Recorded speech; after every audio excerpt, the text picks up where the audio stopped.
There's a lot of talk lately about actors of a certain race playing characters of another race. It's a legitimate discussion to be having because there's plenty of characters who, throughout the history of cinema, have been whitewashed. But there's one movie where this is so blatant, and yet it somehow never gets brought up. And I think it's interesting to have this conversation about it. The movie I'm talking about is Scarface. Al Pacino plays Tony Montana. He is a Cuban refugee who comes here and climbs the ladder to become the drug kingpin.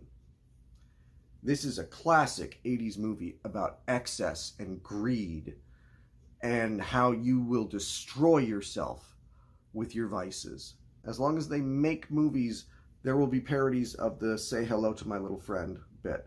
Al Pacino gives one of the sort of towering performances in cinema, but he's not Cuban.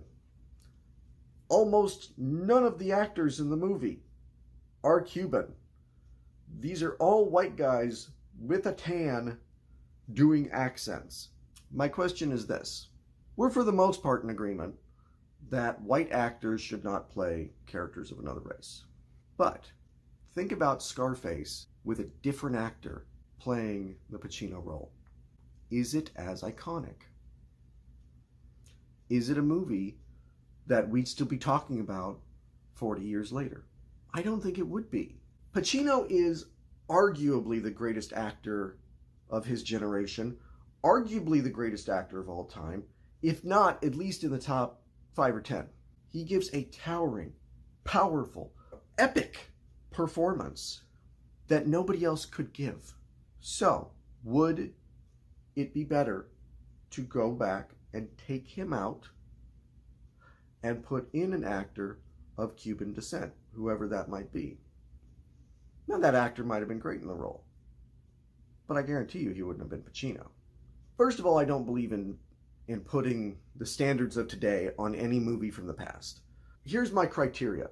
If it's one of those things where it's like times have changed, they didn't think they were doing anything wrong, they didn't think they were being harmful in any way, it was just the way things are at that time in history, I don't have a problem with it. I see it, I'll see the problem, and I will plow past it. And I can do that with Scarface. I don't think anybody else should have played that part. I don't. Again, there's no way we're talking about it 40 years later. No possibility we're talking about it 40 years later. You say, well, you don't know that, James. Maybe the actor would have been phenomenal. He might have been phenomenal, but he wouldn't have been Pacino.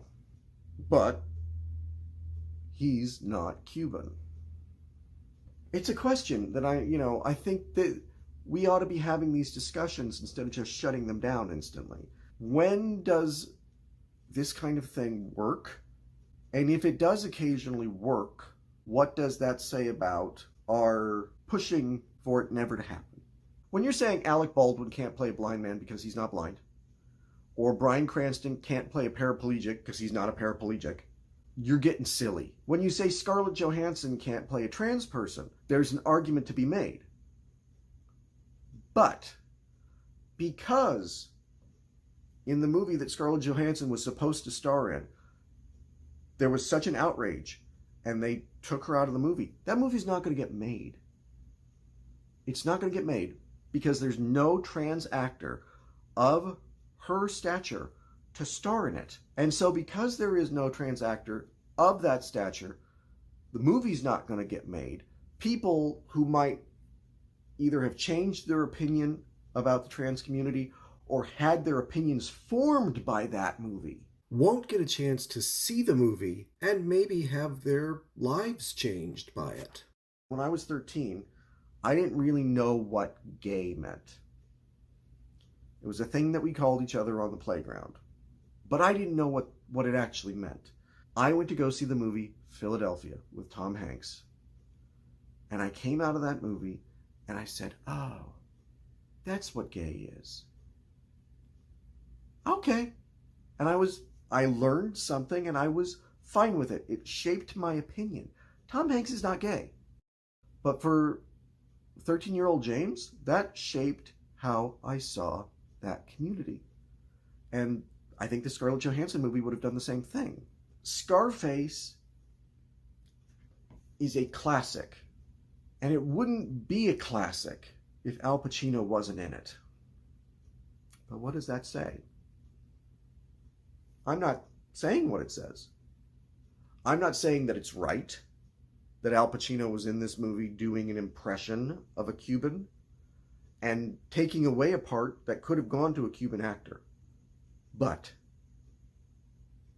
with Al Pacino in it, that movie might not have ever gotten made. And if it did get made, I guarantee you it wouldn't be as good. This is a movie that is an experience. There is a reason it has survived, a reason it has endured. Again, I'm not offering answers here. I'm posing a question. So say good night to the bad guy. Go on. The last time you're going to see a bad guy like this again, let me tell you.